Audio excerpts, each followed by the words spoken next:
Biennial World Cup, Wenger's proposal that has split world football. When coaching great Arsene Wenger proposed the idea of having a World Cup every 2 years, one wonders if he had imagined that it would split the football world in such a dramatic fashion.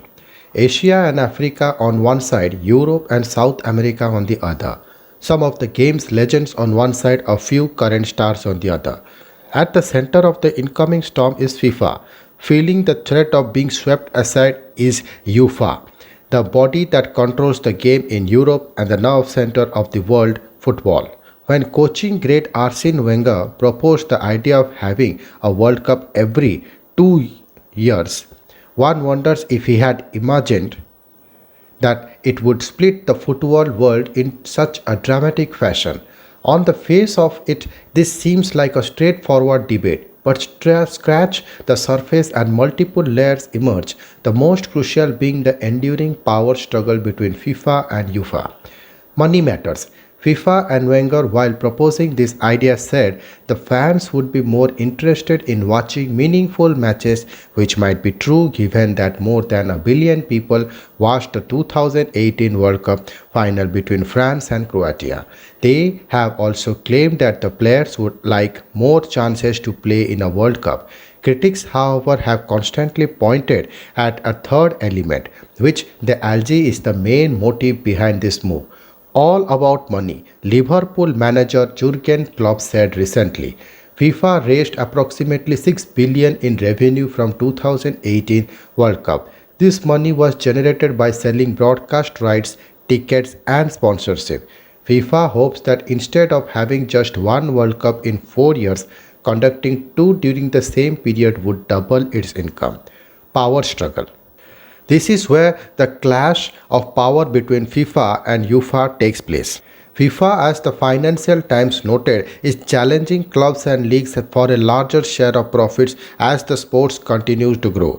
The world body's president Gianni Infantino is trying to do so by increasing the number of teams in the World Cup from 32 to 48 and also expanding the Club World Cup. The UEFA, trying to protect its own financial interests, sees this as a threat to its own competitions for simple reason that more international matches will directly eat into European club competitions, continental and domestic, thus impacting their revenue. A World Cup every 2 years would also have a cascading effect on the continental championships like the Euros, which is currently held between two World Cups. According to Wenger's proposal, the Euros will have to change the year when it held, and thus each season will conclude with a big ticket event in June.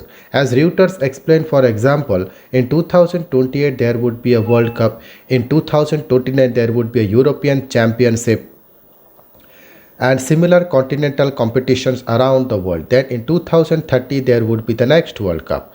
Domino effect. This would in turn have an impact on all other competitions. FIFA has not yet made it clear what happens in Olympic year or what happens if the World Cup is to be held in a country where there are only option to play the tournament is winter, as is the case with Qatar 2022. Not just football, a major football tournament every summer and a World Cup every 2 years would eat into the market for other summer sports, something which would World Athletes President Sebastian Coe underlined last week. I can see no good reason for it. There may be vested interest here, but the summer sports are protective about the landscape as it hard enough for them as it to grab space with the traditional or digital media. A biennial World Cup is inevitably start clashing with the Olympic Games too. Coe was quoted as saying by The Guardian, European boycott. Amidst all this lack of clarity, UEFA President Alexander Kefin has threatened a boycott. We can decide not to play in it. As far as I know, the South Americans are on the same page.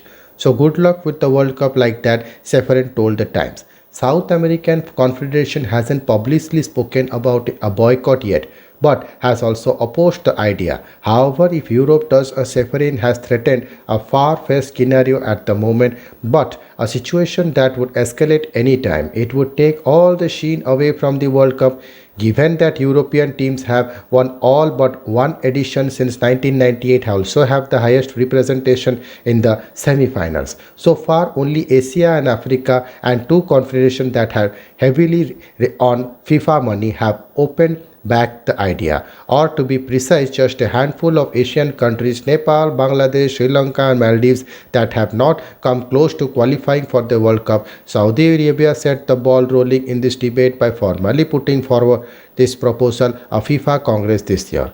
Divided opinion.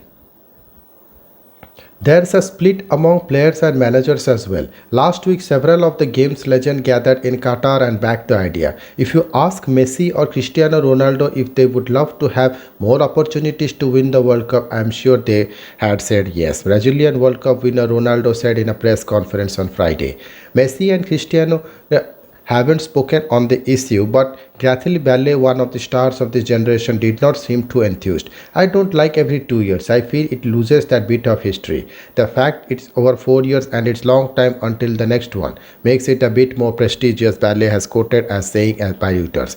Eventually, it won't matter that players, managers, administrators, fans, or media feel about this. The final decision will be taken by 211 FIFA member nations. Infantino, it is reported, is keen to hold a vote on December this year, and the split in the football world might not be good news for those who aren't fans of the Biennial World Cup.